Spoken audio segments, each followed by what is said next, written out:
who is just deceived. It's my personal opinion, and I could be wrong about this, that Jordan Maxwell is not a paid disinformation agent, or he's not somebody that is a high-level Satanist.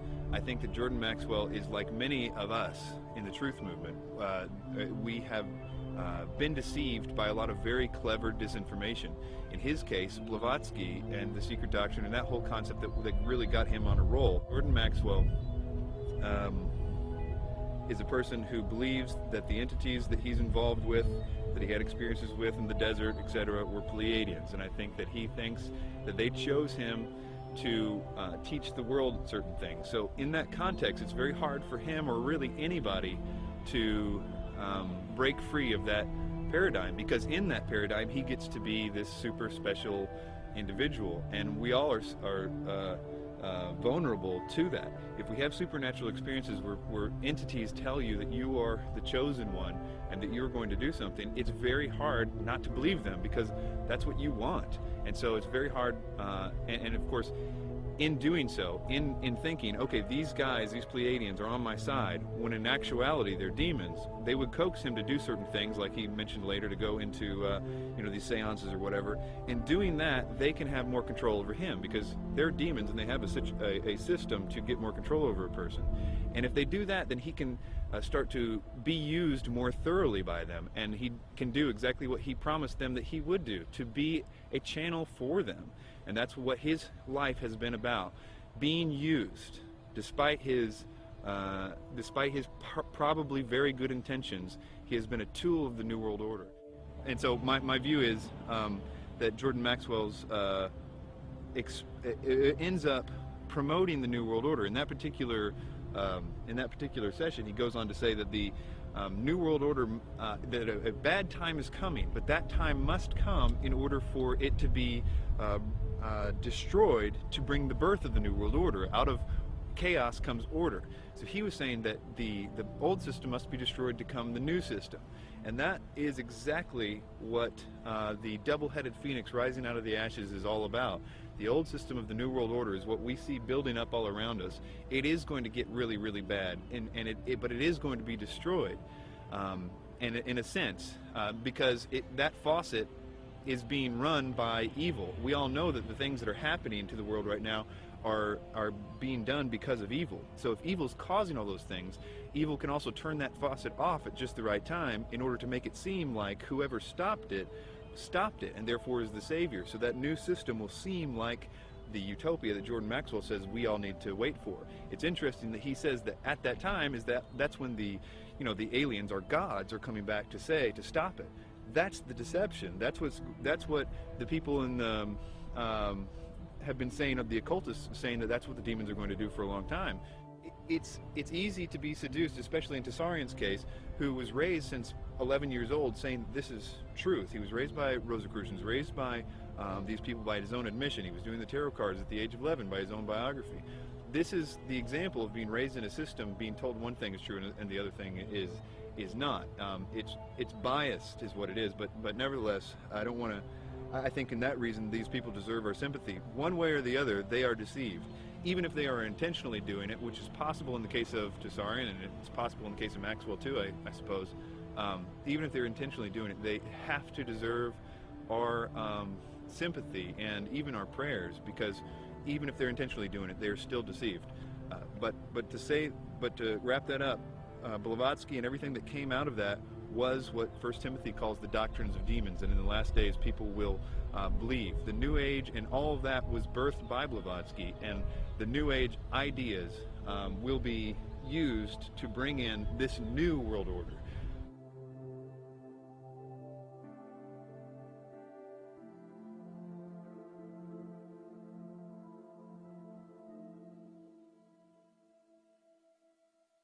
The negative impact of population growth on all of our planetary ecosystems is becoming appallingly evident. Unless nations will agree to work together to tackle these cross-border challenges posed by population growth, overconsumption of resources, and environmental degradation, the prospects for a decent life on our planet will be threatened. But this callous disregard for the right to life of every human on the face of the earth has been predicted before in the New Testament. John was moved to write, quote, "Yea, the time cometh, that whosoever killeth you will think that he doeth God's service," unquote. The New World Order, ladies and gentlemen, will sail in on a sea of blood.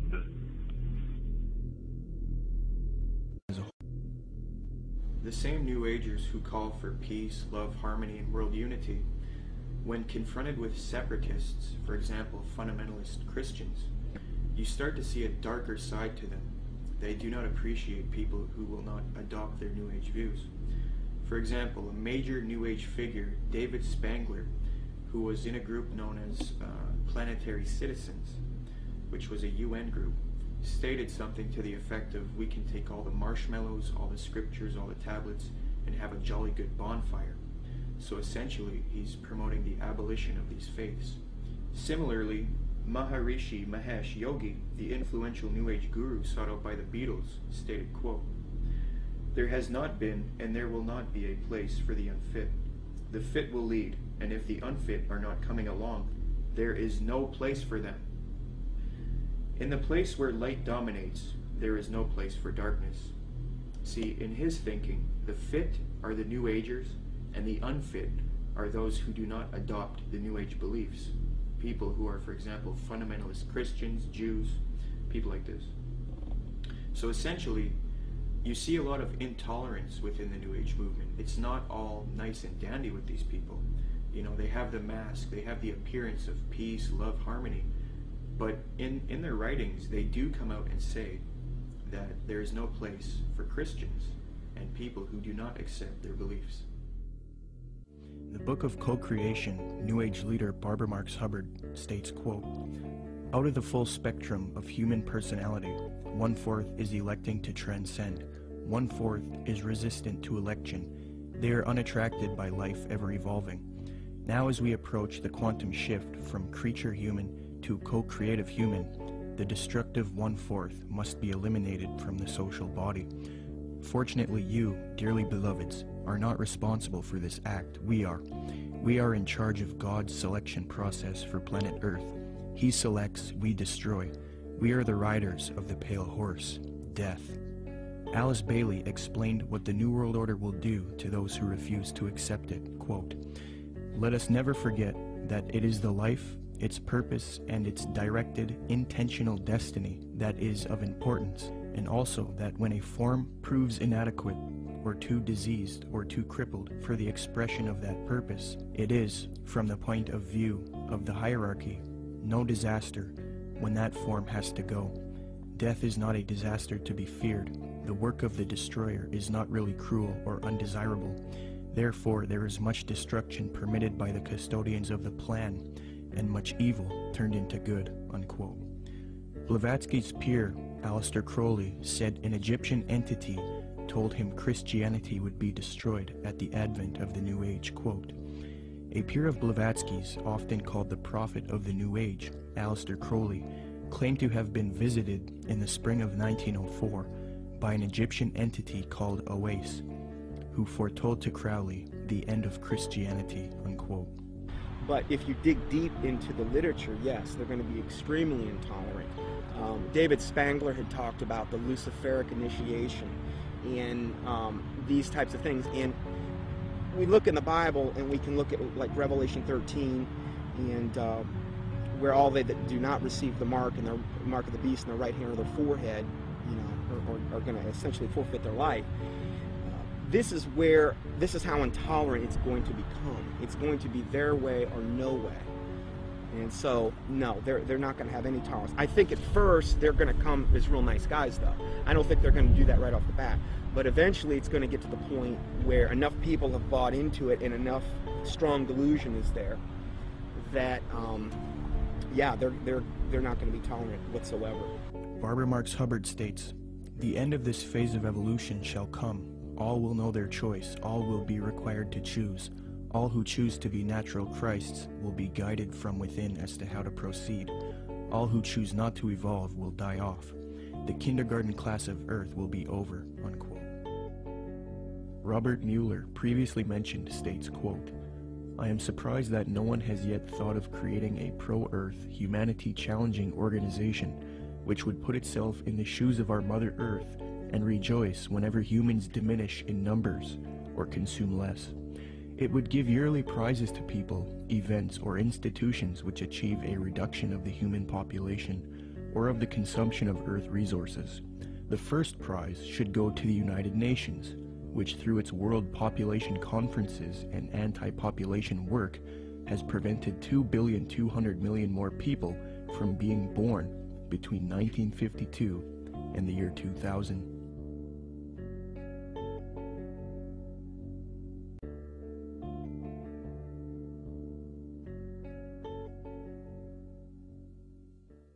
The more you look into where the 2012 ideas originated, and honestly, most of the 2012 theories are relatively new, that is, people attaching significance to the fact that the Mayan calendar ends.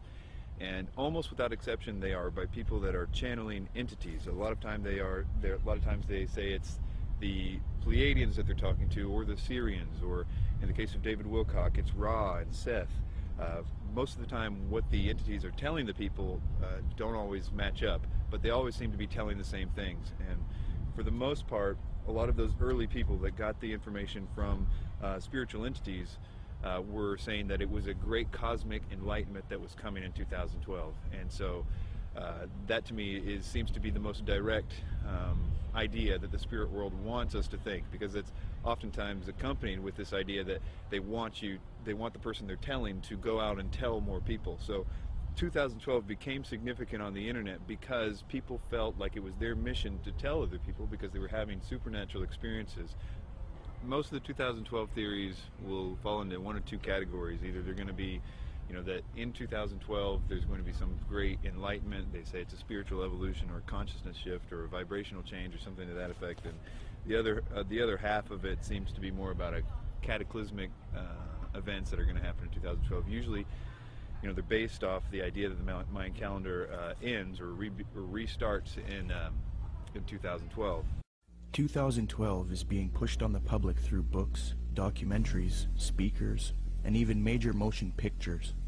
We are meant to believe that December 21st, 2012 will either be a catastrophe for humanity or a time when there is a consciousness enlightenment and a world shift, a time when humanity evolves. However, when you consult the scholars who study the Mayan calendar, they don't seem to support these views at all. University of Florida anthropologist Susan Gillespie says the 2012 phenomena comes from the media and from other people making use of the Maya past to fulfill agendas that are really their own. Despite the publicity generated by the 2012 date, Susan Milbrath, curator at Latin American Art and Archaeology at the Florida Museum of Natural History, stated that, quote, "We, the archaeological community, have no record or knowledge that the Maya would think the world would come to an end in 2012. I think probably the most significant reason that all of them are wrong is because what they say that is going to happen in 2012 isn't. That is, although the Mayan calendar might be ending, there is no galactic alignment, whether it be the Earth actually won't be aligning with the center of the galaxy in the sense, and that actually won't happen for another 30 million years. So, and even if it was, there's no necessarily any evidence that anything would happen, but it's really a moot point because there isn't anything happening. Secondly, there is no actual alignment of the planets. It's another thing that people are saying is going to cause the enlightenment or the catastrophes.